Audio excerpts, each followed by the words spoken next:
മുഴുവൻ നന്മയായി മാറാൻ തുടങ്ങുക. പ്രതിബന്ധങ്ങൾ മുഴുവൻ അത്ഭുതമായി മാറാൻ തുടങ്ങുക.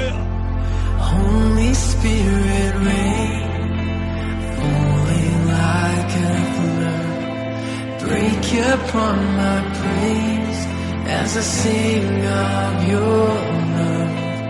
Holy Spirit fire, burn within my soul as I call on your name, as I call on your name, as I call on your name, Jesus, as I call on your name, Jesus, Lord, as I call on your name, Jesus, as I call on your name, Jesus, as I call on your name, Jesus, as I call on your name. Elohim global worship സെന്ററിൻ്റെ God is faithful എന്ന TV പ്രോഗ്രാമിലേക്ക് ഞങ്ങൾ നിങ്ങളെ ഹാർദവമായി സ്വാഗതം ചെയ്യുന്നു. ലോകമെമ്പാടും ഞങ്ങളെ ഈ TV പ്രോഗ്രാം കണ്ടുകൊണ്ടിരിക്കുന്ന നിങ്ങളെ കർത്താവ് അനുഗ്രഹിക്കട്ടെ. നിങ്ങളുടെ തകർച്ചകളെ മാറ്റാൻ വിശ്വസ്തനായി നമ്മുടെ ദൈവമുണ്ട്. ഈ ലോകം ഒരു വല്ലാത്ത പ്രതിസന്ധിയിലൂടെ കടന്നു പോകുകയാണ്. ദൈവം വിശ്വസ്തനായി നമ്മോട് കൂടെ തുടരുകയാണ്. അല്പനിമിഷം നിങ്ങൾക്ക് ഈ TV പ്രോഗ്രാം ശ്രദ്ധയോടെ ശ്രദ്ധിക്കാം. കർത്താവ് നിങ്ങളെ എവിടെയും അനുഗ്രഹിക്കട്ടെ. നമ്മുടെ ചിന്തയ്ക്ക് ആധാരമായി നമ്മളൊരു വാക്യം വായിക്കുകയാണ്. റോമാലേഖനം 8-ാം അധ്യായത്തിൻ്റെ 28-ാം വാക്യം. എന്നാൽ ദൈവത്തെ സ്നേഹിക്കുന്നവർക്ക് നിർണയപ്രകാരം വിളിക്കപ്പെട്ടവർക്ക് തന്നെ സകലതും നന്മയ്ക്കായി കൂടി വ്യാപരിക്കുന്നു എന്ന് നാം അറിയുന്നു. പൗലോസ് ശ്ലീഹ റോമാലേഖനത്തിൽ പറയുകയാണ്, ദൈവത്തെ സ്നേഹിക്കുന്നവർക്ക് നിർണയപ്രകാരം വിളിക്കപ്പെട്ടവർക്ക് തന്നെ സകലതും നന്മയ്ക്കായി കൂടി വ്യാപരിക്കും. നിങ്ങളുടെ മനസ്സിലൊരു ചോദ്യമുണ്ട്, എന്തൊക്കെ നന്മയായി മാറും? നിങ്ങൾ ഇന്ന് അനുഭവിക്കുന്ന എല്ലാ പ്രതിസന്ധികളും ദൈവം നിങ്ങൾക്ക് നന്മയാക്കി മാറ്റിത്തരും. നിങ്ങളുടെ കടഭാരം അത് നന്മയായി മാറും. നിങ്ങളുടെ തോൽവികൾ അത് നന്മയായി മാറും. നിങ്ങളുടെ തകർച്ചകൾ അത് നന്മയായി മാറും. നിങ്ങൾ മുൻപിൽ കണ്ടിട്ടുള്ള എല്ലാ പരാജയങ്ങളും നമ്മുടെ കർത്താവ് നിങ്ങൾക്ക് നന്മയാക്കി മാറ്റിത്തരും. റോമൻ കാരാഗൃഹത്തിൽ കിടന്നുകൊണ്ട് പൗലോസ് ശ്ലീഹ എഴുതുകയാണ്, ദൈവത്തെ സ്നേഹിക്കുന്നവർക്ക് നിർണയപ്രകാരം വിളിക്കപ്പെട്ടവർക്ക് തന്നെ സകലതും നന്മയ്ക്കായി കൂടി വ്യാപരിക്കും. പൗലോസ് ശ്ലീഹയുടെ ജീവിതത്തിൻ്റെ അനുഭവമാണ്. ദമസ്കോസിൻ്റെ പടിവാതിക്കൽ വെച്ച് ദൈവത്താൽ പിടിക്കപ്പെട്ടവൻ തൻ്റെ ജീവിതത്തിൽ താൻ പറയുകയാണ്, ദൈവത്തെ സ്നേഹിക്കുന്നവർക്ക് നിർണയപ്രകാരം വിളിക്കപ്പെട്ടവർക്ക് തന്നെ സകലതും നന്മയ്ക്കായി കൂടി വ്യാപരിക്കും. നിങ്ങൾക്ക് പ്രതീക്ഷിക്കാം, നിങ്ങളുടെ ജീവിതത്തിൽ ഇന്ന് തിന്മയായുള്ളത് മുഴുവൻ നിങ്ങൾക്ക് നന്മയായി മാറും. ഒരിക്കലും മുന്നോട്ട് പോകാൻ കഴിയാത്തൊരു പ്രതിസന്ധിയിലാണ് താങ്കൾ. ദൈവത്തെ സ്നേഹിക്കാൻ തുടങ്ങുക, ദൈവത്തിൽ ആശ്രയിക്കാൻ തുടങ്ങുക. ദൈവത്തെ സ്നേഹിച്ചാൽ, ദൈവത്തെ ആശ്രയിച്ചാൽ നിങ്ങളുടെ ജീവിതത്തിൽ അത് മുഴുവൻ നന്മയാക്കി ദൈവം മാറ്റും. നന്മയാകാൻ വേണ്ടി 2 കാര്യങ്ങൾ ചെയ്യണം. 1, ദൈവത്തെ സ്നേഹിക്കണം. 2, ദൈവത്തിൻ്റെ വിളി നിങ്ങൾ കേൾക്കണം. നിങ്ങളെക്കുറിച്ചൊരു നിർണയം ദൈവത്തിനുണ്ട്. നിങ്ങളെക്കുറിച്ച് ആത്യന്തികമായ ഒരു ലക്ഷ്യം ദൈവത്തിനുണ്ട്. പല ആളുകളും എന്തിലൊക്കെ പരാജയപ്പെട്ടിട്ട് അവർ പറയും, ഞാനൊരു പാഴ്ജന്മമാണ്, എന്നെ കൊള്ളത്തില്ല, ഞാൻ തകർന്നു പോകും, ഞാൻ നശിച്ചു പോകും, ഈ തകർന്ന വീട്ടിൽ വന്ന് ഞാൻ ജനിച്ചല്ലോ, ഒട്ടും ഉയർച്ചയില്ലാത്ത ഈ വീട്ടിൽ വന്ന് ഞാൻ ജനിച്ചല്ലോ എന്നൊക്കെ പറയുന്ന ആളുകളുണ്ട്. പ്രിയപ്പെട്ട സ്നേഹിതരെ, ദൈവം നിങ്ങളുടെ കൂടെ ഉണ്ടെങ്കിൽ നിങ്ങളുടെ ജീവിതത്തിൽ സകലതും നന്മയായി മാറും. നിങ്ങൾ അഭിമുഖീകരിക്കുന്ന ക്യാൻസർ നിങ്ങൾക്ക് നന്മയായി മാറും. നിങ്ങൾ അനുഭവിക്കുന്ന രോഗം നിങ്ങൾക്ക് നന്മയായി മാറും. നിങ്ങളുടെ തകർച്ചകൾ നിങ്ങൾക്ക് നന്മയായി മാറും. അപ്പോസ്തലൻ തൻ്റെ ജീവിതത്തിൻ്റെ അനുഭവത്തിൽ നിന്ന് പറയുകയാണ്, അഭിമുഖീകരിക്കുന്ന എല്ലാ പ്രശ്നങ്ങളും, റോമൻ കാരാഗ്രഹമോ അത് നന്മയായി മാറും. ഈ പ്രതിസന്ധിയോ അത് നന്മയായി മാറും. ഈ ചാട്ടവാരം കൊണ്ടുള്ള അടിയോ അത് നന്മയായി മാറും. ഈ പ്രതിസന്ധികൾ മുഴുവൻ എൻ്റെ ജീവിതത്തിൽ നന്മയായി മാറും. പൗലോസ് ശ്ലീഹയുടെ ഉറപ്പാണ്, താൻ അനുഭവിക്കുന്ന ഇന്നത്തെ മുഴുവൻ പ്രതിസന്ധികളും നന്മയായി മാറുമെന്ന് പൗലോസ് ശ്ലീഹയ്ക്ക് ഉറപ്പാണ്. ഞാൻ നിങ്ങളോട് ദൈവാത്മാവിൽ പറയുകയാണ്, നിങ്ങളുടെ കുടുംബത്തിൽ നിങ്ങൾ അനുഭവിക്കുന്ന സകല പ്രതിസന്ധികളും നിങ്ങൾക്ക് കർത്താവ് നന്മയാക്കി മാറ്റും. അത് നിങ്ങൾ ഉറപ്പോടെ വിശ്വസിക്കുക. നിങ്ങൾ ദൈവത്തെ സ്നേഹിക്കാൻ തുടങ്ങുക, ദൈവത്തെ സ്നേഹിക്കാൻ ആരംഭിക്കുക. ദൈവത്തെ സ്നേഹിക്കാൻ ആരംഭിച്ചാൽ അത് മുഴുവൻ നിങ്ങൾക്ക് നന്മയായി മാറും. നിങ്ങൾ അനുഭവിക്കുന്ന സകല പ്രതിസന്ധികളും നിങ്ങൾക്ക് തമ്പുരാൻ നന്മയാക്കി മാറ്റും. ഞങ്ങളുടെ എല്ലാം ജീവിതത്തിൽ ഒരുപാട് പ്രതിസന്ധിയിലൂടെ കടന്നുപോയ ആളുകളാണ് ഞങ്ങൾ. അവിടെ ഒന്നും തകരാതെ ആ പ്രതിസന്ധികൾ മുഴുവൻ നന്മയാക്കി മാറ്റാൻ ദൈവത്തിന് പ്രസാദം തോന്നി. ആവർത്തന പുസ്തകം 32-ാം അധ്യായത്തിൻ്റെ 11-ാമത്തെ വാക്യത്തിൽ നാം ഒരു വാക്യം വായിക്കുക. കഴുകൻ തൻ്റെ കൂടനക്കി കുഞ്ഞുങ്ങൾക്ക് മീതെ പറക്കും പോലെ താൻ ചിറക് വിരിച്ച് അവനെ എടുത്ത് തൻ്റെ ചിറകിന്മേൽ വഹിക്കും. കഴുകൻ കുഞ്ഞുങ്ങളെ പറക്കൽ പഠിപ്പിക്കുന്നത്, തള്ളക്കഴുകൻ പറക്ക പഠിപ്പിക്കാനായി കുഞ്ഞിനെ മുകളിൽ നിന്ന് താഴേക്ക് എടുത്തിടും. ഈ കുഞ്ഞിൻ്റെ വിചാരത്തിൽ അത് രക്ഷപ്പെടാൻ വേണ്ടി അതിൻ്റെ 2 ചിറകുകളും ആഞ്ഞാഞ്ഞ് വീശും.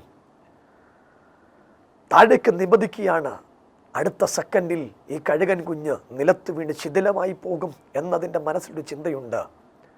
അത് ശിഥിലമാകുന്നതിന് സെക്കൻഡുകൾക്ക് മുൻപ് തള്ളക്കഴുകൻ അതിൻ്റെ ബലമുള്ള ചിറകുകളുമായി താഴേക്ക് കടന്നു വന്ന് ഈ കുഞ്ഞു കഴുകനെ ചിറകിന്മേൽ വഹിക്കുന്നത് പോലെ, പ്രിയപ്പെട്ടവരെ, താങ്കൾ ആത്മഹത്യ ചെയ്യാൻ വിചാരിക്കുന്നയാളാണെങ്കിൽ, ഈ പ്രതിസന്ധി കൊണ്ട് എല്ലാം തകർന്നു പോകുമെന്ന് ജീവിതത്തിൽ വിചാരിക്കുന്നുണ്ടെങ്കിൽ, ഒരു ദൈവദാസൻ എന്ന നിലയിൽ ഞാൻ നിങ്ങളോട് ഓർപ്പിക്കുകയാണ്, നിങ്ങൾ തകർന്നു പോകാൻ എൻ്റെ ദൈവം സമ്മതിക്കുകയില്ല.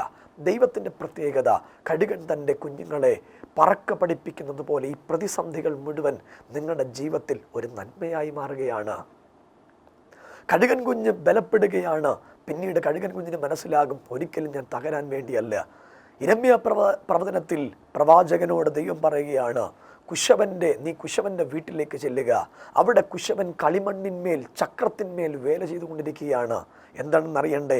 കുശവൻ്റെ കയ്യിൽ നിന്ന് ഒരു പാത്രം പാഴായിപ്പോയി.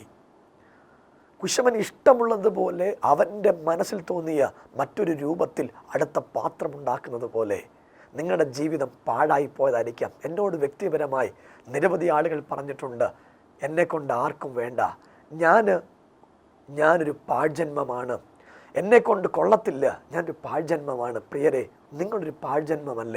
ദൈവത്തെ സ്നേഹിക്കാൻ തുടങ്ങൂ, ദൈവത്തിൻ്റെ വിളി ശ്രദ്ധിക്കൂ.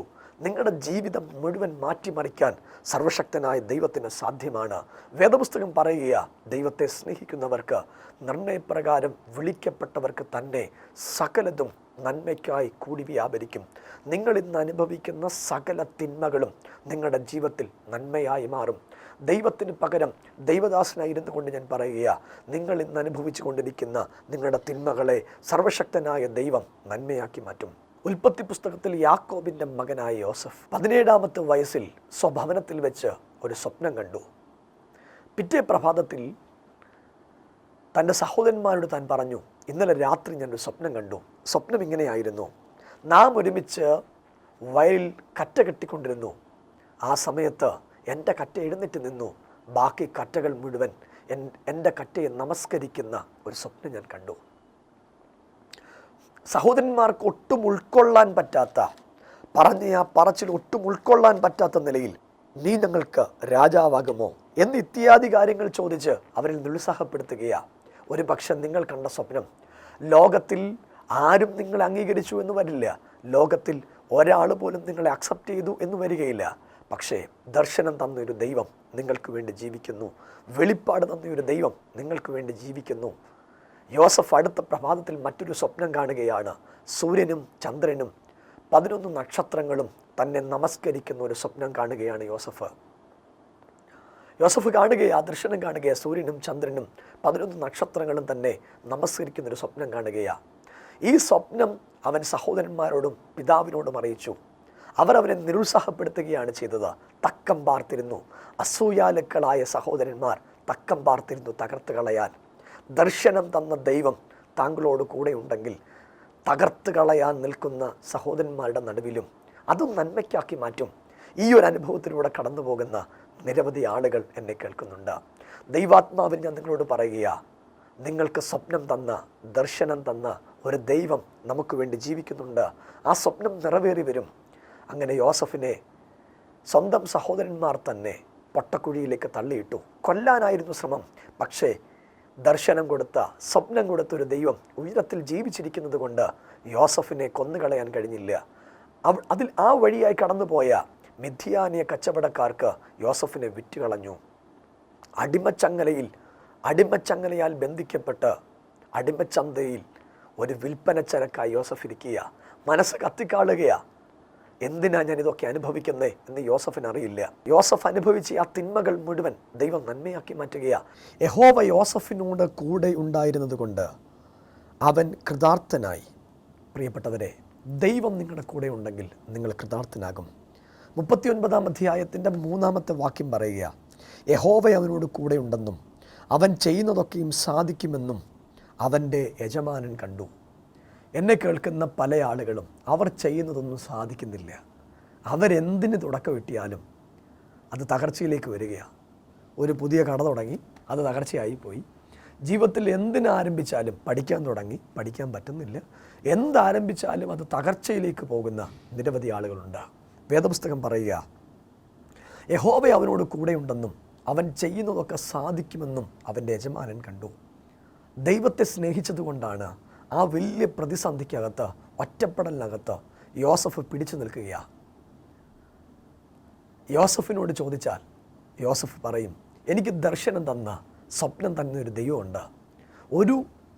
ഈ പ്രതിസന്ധി ഒന്നും എന്നെ തകർത്ത് കളയില്ല, ഇതൊക്കെ നന്മയായി മാറും എന്ന് യോസഫിനറിയാം.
തകർച്ചകൾ മുഴുവൻ നന്മയായി മാറാൻ തുടങ്ങുക.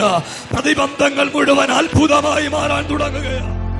Holy Spirit rain, falling like a flood, break upon my praise as I sing of your love. Holy Spirit fire, burn within my soul as I call on your name, as I call on your name,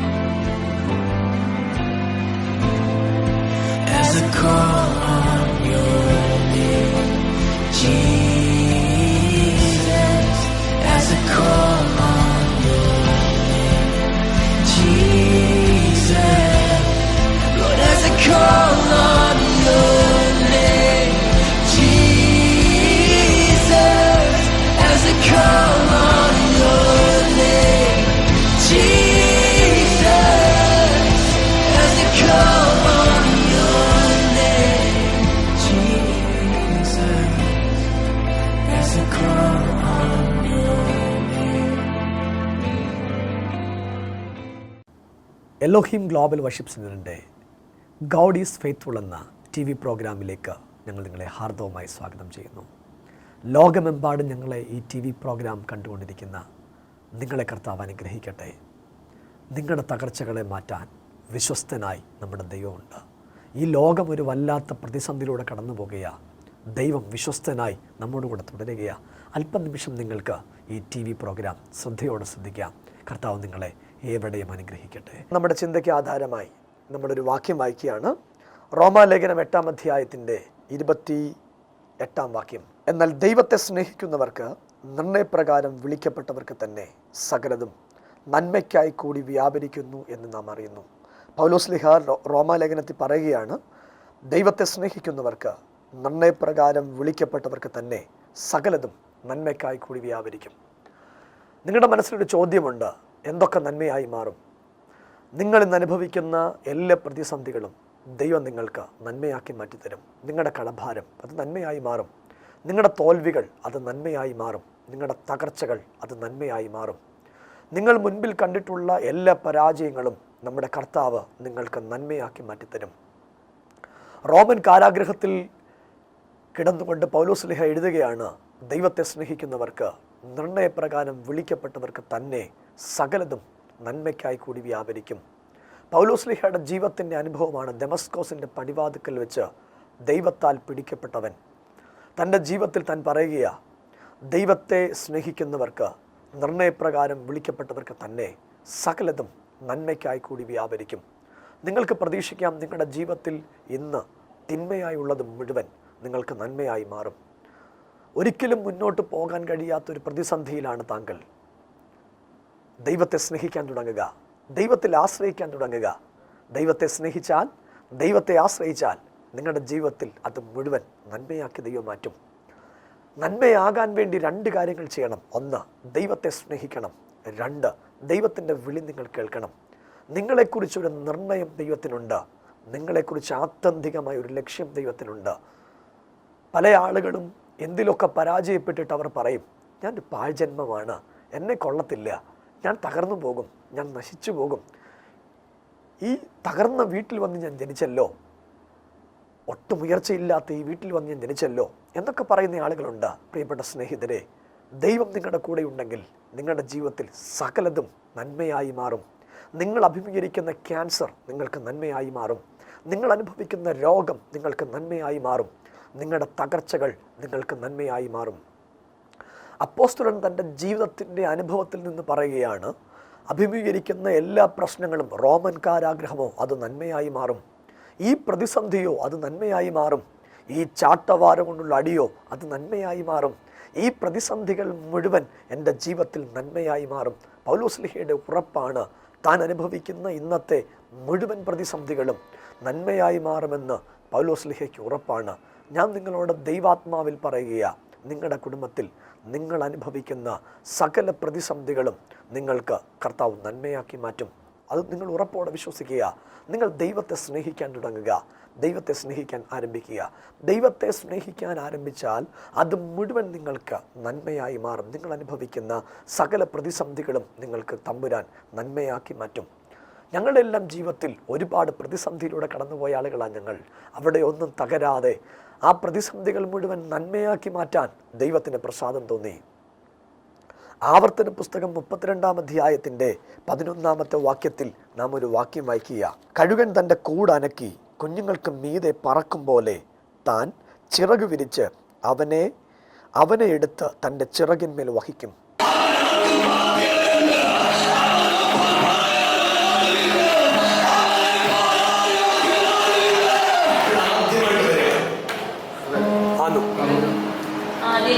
ആദ്യമായിട്ട് വരിക ഈ പറഞ്ഞ സത്യം അല്ലേ? മക്കളിൽ പറഞ്ഞ സത്യം വിശ്വസിക്കുന്നുണ്ടോ? ഒരു കുഞ്ഞിനെ കൊണ്ട് സാക്ഷ്യമായ മെഡിക്കൽ സയൻസുകളോട് പറഞ്ഞത് പിള്ളേരുണ്ടാകുന്നില്ല. പക്ഷെ ഞാൻ പറയുന്നവർക്ക് പിള്ളേരുണ്ടാകുന്നില്ല. വിശ്വാസമില്ല. സങ്കട ഇവരാദ്യമായിട്ടുള്ള വന്ന അല്ലേ? ഇവിടെ ഇരിക്കുന്ന ആരെയും അവർക്ക് പരിചയമില്ല. അവർക്ക് ആകെ പരിചയമുള്ള ഞാൻ പറഞ്ഞു.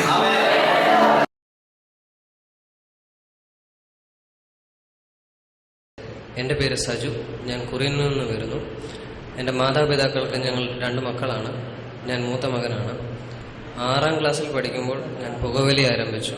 12-ൽ പഠിക്കുന്ന സമയം ഞാൻ മദ്യപാനം ആരംഭിച്ചു. നഴ്സിംഗ് പഠിച്ചുകൊണ്ടിരിക്കുന്ന സമയം കഞ്ചാവ് മുതലായ ലഹരി പദാർത്ഥങ്ങൾ, മയക്കുമരുന്ന് ഉപയോഗിച്ചു തുടങ്ങി. അതിനുശേഷം ഇതിൽ നിന്ന് വിട്ടുതിരിയാൻ പറ്റാത്ത പോലെ ജീവിച്ചുകൊണ്ടിരുന്നു. 28-ാം വയസ്സിൽ ദൈവം എനിക്ക് ഒരു ഭാര്യയെ തന്നു. ആ സമയത്തും ദൈവം എനിക്ക് ഇതിൽ നിന്ന് വിട്ടുതിരിയാൻ വേണ്ടി ഒരു അവസരങ്ങൾ തന്നു. അതൊന്നും കണക്കാക്കാതെ മാതാപിതാക്കളുടെയും മറ്റു ബന്ധുക്കളുടെയും ഒരു വാക്കും കണക്കാക്കാതെ ജീവിച്ചു. ഞങ്ങളുടെ കുടുംബജീവിതത്തിൽ ഒട്ടേറെ പ്രശ്നങ്ങളുണ്ടായി.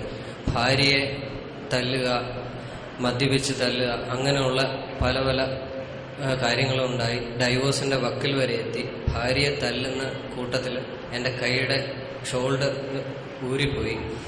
അങ്ങനെ അതുപോലുള്ള പ്രശ്നങ്ങളിലെല്ലാം കടന്ന് വന്നു. എൻ്റെ അനിയൻ മുഖാന്തരം ബിനു പാസ്റ്ററെ കുറിച്ച് കേട്ട് ഞാനിവിടെ വന്നു. ഇവിടെ വന്ന് ബിനു പാസ്റ്റർ എൻ്റെ പപ്പായോട് ദൂത് പറഞ്ഞു, ഇന്ന പോലെ പ്രശ്നങ്ങളുള്ള ഒരു മകനുണ്ട്, അവന് രൂപാന്തരം സംഭവിക്കും, ഇത്ര ദിവസത്തിനുള്ളിൽ അവനൊരു മാറ്റം ഉണ്ടാകും എന്ന് പറഞ്ഞു.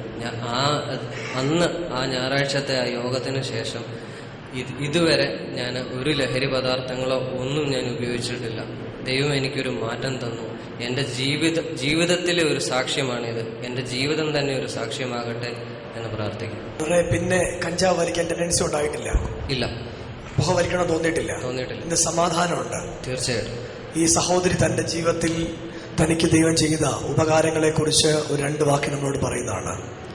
ദൈവനാമം വാഴ്ത്തപ്പെടുമാറാകട്ടെ. വളരെ പ്രതീക്ഷയോടുകൂടിയാണ് ഞാൻ കുടുംബജീവിതത്തിലേക്ക് പ്രവേശിച്ചത്. എന്നാൽ ഒരുപാട് വേദനകൾ എനിക്ക് ഉണ്ടായി. അത് പറഞ്ഞു തീർക്കാൻ പറ്റാത്ത വിധം ഉണ്ട്. എങ്കിലും അവയിലെല്ലാം പിടിച്ചു നിൽക്കുവാൻ ഒരു കൃപ ദൈവം എനിക്ക് തന്നു. എങ്കിലും പതറിപ്പോയി. പ്രാർത്ഥിച്ചു, ഒരുപാട് പ്രാർത്ഥിച്ചു. അവസാനം പ്രതീക്ഷകളെല്ലാം കൈവിട്ടു. ഇനി ഒരിക്കലും നന്നാവത്തില്ല, പ്രാർത്ഥിച്ചിട്ടും ഫലം ഉണ്ടാകത്തില്ല എന്ന് വക്കിൽ വരെയായി. പിന്നെയാണ് ബിനു പാസ്റ്ററിൻ്റെ അടുത്ത് വന്നത്. പാസ്റ്റർ പറഞ്ഞു, അങ്ങനെ കൈവിടാൻ വരട്ടെ, പ്രതീക്ഷിച്ചോ, പ്രാർത്ഥിച്ചാൽ മതി, എല്ലാം നല്ലതാവും എന്ന് പറഞ്ഞു. അങ്ങനെ വീണ്ടും പ്രാർത്ഥിച്ചു. അവസാനം അച്ചാച്ചനെ ഇവിടെ കൊണ്ടുവന്നു. ഇപ്പം എല്ലാത്തിൽ നിന്നും ഒരു മാറ്റം, പൂർണ്ണമായ ഒരു മാറ്റം ഉണ്ടായി. നേരത്തെ പ്രാർത്ഥനയ്ക്കൊക്കെ വരാൻ പറഞ്ഞാൽ ദേഷ്യപ്പെടുകയും വഴക്കുണ്ടാക്കുകയും ഒക്കെ ചെയ്യും. ഇപ്പോൾ എന്നേക്കാൾ മുന്നേ അച്ചാച്ചനാണ് പ്രാർത്ഥനയ്ക്ക് ഇറങ്ങിയെന്ന്. അങ്ങനെ വളരെ വലിയൊരു മാറ്റം അച്ചാച്ചനുണ്ടായി. ഒരിക്കലും ഞാൻ പ്രതീക്ഷിച്ചല്ല അച്ചാച്ചൻ ഇങ്ങനൊരു മാറ്റം ഉണ്ടാവുന്നത്. ഞാൻ വളരെ പ്രതീക്ഷയോടുകൂടിയാണ് ഇന്നിവിടെ നിൽക്കുന്നത്. കാരണം എനിക്കറിയാം, വിളിച്ച ദൈവം വിശ്വസ്തനാണ്. അവനൊരിക്കലും വാക്കുമാറില്ല. കാരണം അതുപോലെ ഞാൻ അനുഭവിച്ചു. ഒരുപാട് ഞാൻ വിഷമങ്ങൾ അനുഭവിച്ചു. അച്ചാച്ചനെ ഞാൻ ഒരുപാട് സ്നേഹിച്ചു. എങ്കിലും ആ സ്നേഹത്തിനൊക്കെ വിപരീതമായാണ് അച്ചാച്ചനിൽ നിന്നും എനിക്കുണ്ടായ അനുഭവങ്ങൾ. എങ്കിലും ഞാൻ പ്രതീക്ഷയോടെ കണ്ണുനീരോടെ ഞാൻ പ്രാർത്ഥിച്ചു.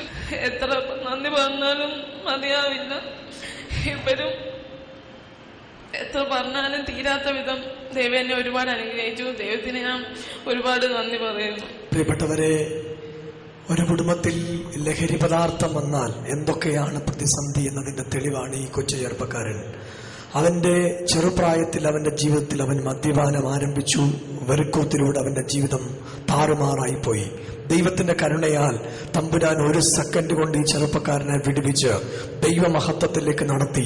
ഞങ്ങളെ കണ്ടുകൊണ്ടിരിക്കുന്ന എല്ലാ പ്രിയപ്പെട്ടവരോടും ഞങ്ങൾ പറയുകയാണ്, നിങ്ങൾക്ക് വേണ്ടി അത്ഭുതങ്ങളെ ചെയ്യാൻ നമ്മുടെ കർത്താവിന് സാധ്യമാണ്. ഈ പ്രിയപ്പെട്ട ചെറുപ്പക്കാരനെ വിടുവിച്ചതുപോലെ കരയുന്ന മാതാപിതാക്കൾ, കരയുന്ന സഹോദരങ്ങൾ, എല്ലാവരെയും വിടുവിക്കാൻ കഴിയുന്ന പ്രാർത്ഥന കേൾക്കുന്ന ഒരു സർവശക്തനായ ദൈവം നമുക്ക് വേണ്ടിയുണ്ട്. ഞങ്ങളെ കണ്ടുകൊണ്ടിരിക്കുന്ന നിങ്ങൾക്കെല്ലാവർക്കും കർത്താവ് നിങ്ങളെ അനുഗ്രഹിക്കട്ടെ, നിങ്ങൾക്ക് ആഴമേറിയ അത്ഭുതങ്ങൾ ചെയ്യട്ടെ എന്ന് ഞങ്ങൾ ആത്മാർത്ഥമായി പ്രാർത്ഥിക്കുന്നു. കർത്താവ് എല്ലാവരെയും അനുഗ്രഹിക്കട്ടെ. God bless you. ദൈവം അനുഗ്രഹിക്കട്ടെ. ദൈവത്തിന്റെ കൃപയാൽ ഇന്ന് ഒരു മനുഷ്യനാക്കി കർത്താവ് മാറ്റി ചെറുപ്പക്കാരനെ. നിങ്ങളോട് ഞാൻ തുറന്ന സാക്ഷ്യം പറയുകയാണ്, നമ്മുടെ യേശു അത്ഭുതങ്ങളുടെ ദൈവമാണ്. ലോകമെമ്പാടും ഞങ്ങളെ ഈ TV പ്രോഗ്രാമിലൂടെ കണ്ടുകൊണ്ടിരിക്കുന്ന നിങ്ങളെല്ലാവരെയും കർത്താവ് അനുഗ്രഹിക്കട്ടെ. പ്രിയപ്പെട്ട സജുവിനെ വിടുവിച്ച അതേ ദൈവം നിങ്ങളെ വിടുവിപ്പാൻ സർവശക്തിയുള്ള ദൈവമാണ്. ആ ദൈവത്തിന് നിങ്ങളെ വിടുവിപ്പാൻ സാധ്യമാണ്. നിങ്ങൾ അകപ്പെട്ടിരിക്കുന്ന ഏത് പ്രതിസന്ധിയിൽ നിന്നും ദൈവം നിങ്ങളെ വിടുവിക്കും. ഒരു നിമിഷം നിങ്ങൾ കണ്ണുകളെ അടച്ച് എന്നോട് ചേർന്ന് പ്രാർത്ഥിച്ചാട്ടെ. പരിശുദ്ധ പിതാവേ, ഞങ്ങൾ യേശുവിൻ നാമത്തിൽ ഞങ്ങൾ ഈ പ്രോഗ്രാം കണ്ടുകൊണ്ടിരിക്കുന്ന നിൻ്റെ മക്കൾക്ക് വേണ്ടി പ്രാർത്ഥിക്കുന്നു. ഈ നിമിഷം തന്നെ അവിടുത്തെ സൗഖ്യമാക്കുന്ന കരം ഈ മക്കളുടെ മേൽ വ്യാപരിക്കട്ടെ. അവരേത് സ്ഥലത്ത് നിന്ന് പ്രാർത്ഥിക്കുന്നു, ഈ നിമിഷം തന്നെ അവരുടെ മേൽ സൗഖ്യമുണ്ടാകട്ടെ. പരിശുദ്ധാത്മാവിനോട് പറയുകയാണ്, ക്യാൻസർ രോഗത്താൽ ഭാരപ്പെടുന്ന അനേക വ്യക്തികളെ കർത്താവ് ഈ നിമിഷം സൗഖ്യമാക്കുകയാണ്. ദൈവത്തിൻ്റെ സൗഖ്യമാക്കുന്ന കരം താങ്കളായിരിക്കുന്ന സ്ഥലത്ത് ഇപ്പോൾ വെളിപ്പെടുകയാണ്. വർഷങ്ങളായി ആസ്മയുള്ള വ്യക്തികളെ കർത്താവ് സൗഖ്യമാക്കുകയാണ്. നിങ്ങളുടെ ഹാർട്ടിൻ്റെ പ്രശ്നങ്ങളെ കർത്താവ് ഈ പകൽ സൗഖ്യമാക്കുകയാണ്. ഈ നിമിഷം കർത്താവ് സൗഖ്യമാക്കുകയാണ്. നിങ്ങൾ അകപ്പെട്ടിരിക്കുന്ന ആ പ്രതിസന്ധിയിൽ നിന്ന് കർത്താവ് നിങ്ങളെ വിടുവിക്കുകയാണ്. യേശുവിൻ്റെ നാമത്തിൽ ഞങ്ങൾ ഇവർക്ക് വേണ്ടി പ്രാർത്ഥിക്കുന്നു.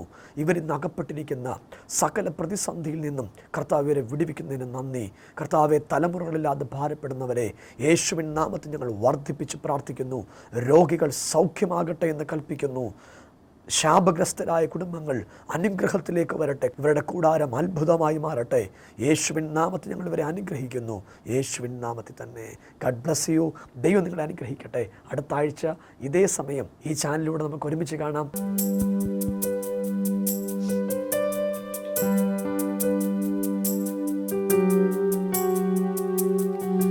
ആത്മീക ആരാധനകൾക്കും വിടുതലിൻ ശുശ്രൂഷകൾക്കുമായി എല്ലാ ഞായറാഴ്ചയും രാവിലെ 9:30 മണി മുതൽ 1 മണി വരെ പത്തനംതിട്ട സന്തോഷ് ജംഗ്ഷന് സമീപം റോയൽ എൻഫീൽഡ് ഷോറൂമിന്റെ 1-ാം നിലയിൽ ആത്മീക ആരാധനകൾ നടത്തപ്പെടുന്നു. ഏവരെയും കർത്തൃനാമത്തിൽ സ്വാഗതം ചെയ്യുന്നു. എല്ലാ ചൊവ്വാഴ്ചകളിലും പത്തനംതിട്ട കോളേജ് റോഡ് മണ്ണിൽ റീജൻസിയിൽ വെച്ച് രാവിലെ 10 മണി മുതൽ 1 മണി വരെ വിടുതലിൻ ശുശ്രൂഷകൾ നടത്തപ്പെടുന്നു. കൂടുതൽ വിവരങ്ങൾക്കായി 0468 222 0207 എന്ന നമ്പറിലോ 9446115091 എന്ന നമ്പറിലോ 9207737502. നിങ്ങളുടെ പ്രാർത്ഥനാ വിഷയങ്ങൾക്ക് ഞങ്ങളെ വിളിക്കേണ്ട നമ്പർ 9447230207.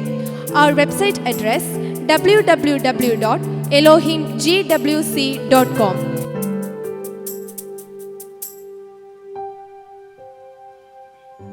ഈ പ്രോഗ്രാം സ്പോൺസർ ചെയ്യാൻ ആഗ്രഹിക്കുന്നവർ ഞങ്ങളുമായി ബന്ധപ്പെടുക. ബന്ധപ്പെടേണ്ട നമ്പർ 9446115091.